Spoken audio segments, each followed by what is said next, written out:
Hello mga ka-reels, langga. Ayan, isi-share ko lang yung ganap ko 'no. Kasama ko ang aking kaibigan na kumain kami sa barbecue grill. Supposed to be posted ko 'to kahapon at siyempre umira lang katam ng inyong lingkod. 'Di ba? As in tawad na tamad ako. Ewan ko may nai-post ba ako for kahapon, meron yata. But hindi ko talaga siya nai-post, ngayon lang. Dahil tinamad akong mag-post. So itagapakita ko sa inyo, 'di ba sarap na sarap ako. Napakita yung barbecue as in sobrang overwhelmed lang. Natuwa lang talaga kami ng kaibigan ko kasi alam mo yung matagal na naming hinahanap na taste na galing sa Pinas, kita namin dito. 'Yan tingnan niyo. 'Yan tingnan niyo naman yung kaibigan ko, takam na takam, sarap na sarap. Marami na 'yan. Punta na ako hindi ko pa naubos yung hotdog ko. Oh, 'di ba? Oh, tingnan mo, ako takam na takam, as in sarap, ang sarap po. Wala lang siguro akong rice, malaman dami kong nakain kaso umorder ka ng rice, so nabusog na ako, busog agad. So yun na namin dami, 'di ba? Dalawa lang kaming kumain. Wala, na-miss namin kasi kumain ng barbecue, so sabi namin, "Sige kain tayo day, once in a lifetime lang 'to day." Oh, 'di ba? Ta's nakasama ko pa siya na mahilig din 'to kumain si Cherry kasi, oh, tinan niya ako, 'di ba? "Sige Michelle, kain." Wala, ang sarap. Paborito ko kasi yung isaw ng manok. Yes, aside sa laman, gusto ko yung isaw ng manok. Yan lang yung kinakain kong intestine sa manok, laman loob. Pero yung mga atay, nakakain naman ako, pero mabilis kasi ako maumay, eh. Tikim lang isa, pero hindi yung maramihan.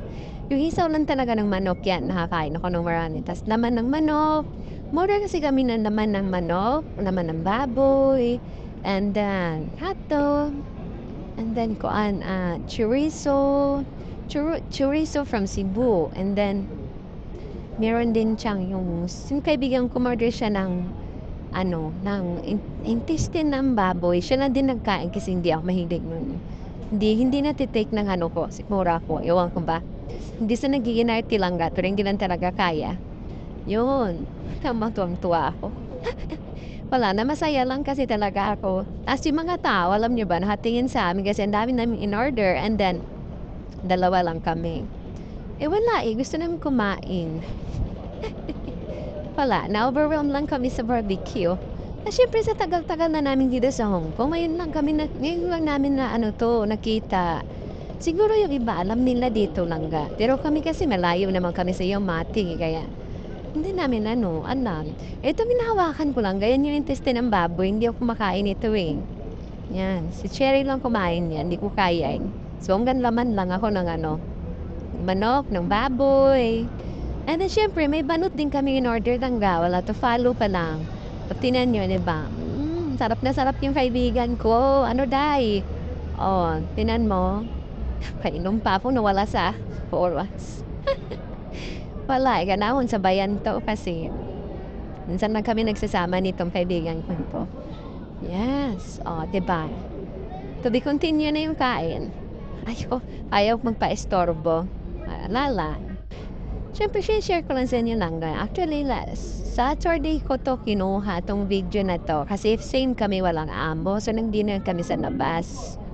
Yan, sabay kaming dalawa kasi yung amo ko at amo niya pumunta sa China. So, we decided to eat dinner outside. So, ayan langga, 'di ba? Enjoy na enjoy kami. Tapos siyempre lamig, eh. Sabi niya, "Inom tayo day, tig isang bote lang, malamig." Di napapayag na rin ako. Pero hindi kami lasinggero manangga, ah. Lalo na ako, hindi ako uminom talaga. Ano lang, paisa-isa lang, tikim. Yan, since yung pagkain namin is ganyan, yung ang tawag nito barbecue, good naman din siya, parang match. Kung debate na yung mga langga. May balot pa kami, to follow pa yung balot. Di ba? Mamaya, papakita ko sa inyo yung balot naman.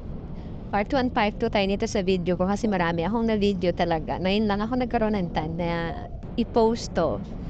So, ayan, sarap na sarap ako, di ba? Sinawsaw ko sa suka. Suka na alam mo yung taste ng suka talaga sa atin as in, ito yung suka na hinahanap ko. Yung alam mo yung maasim, tas maanghang, tas nandyan yung mga sili, basta pinaghalo-halo na lahat. Sarap na sarap ako diyan.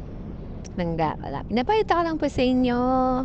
So gustong pumunta dito sa Yaumati to banda, Exit C, Malanga. Pinost ko na po kung saan banda. Sa first video ko, nandoon po yung instruction kung paano kayo pumunta dito. Ayan. Ay, thank you for watching po mga langga. Salamat po sa inyong time, sa pag-spend sa panonood. Ayan. Thank you.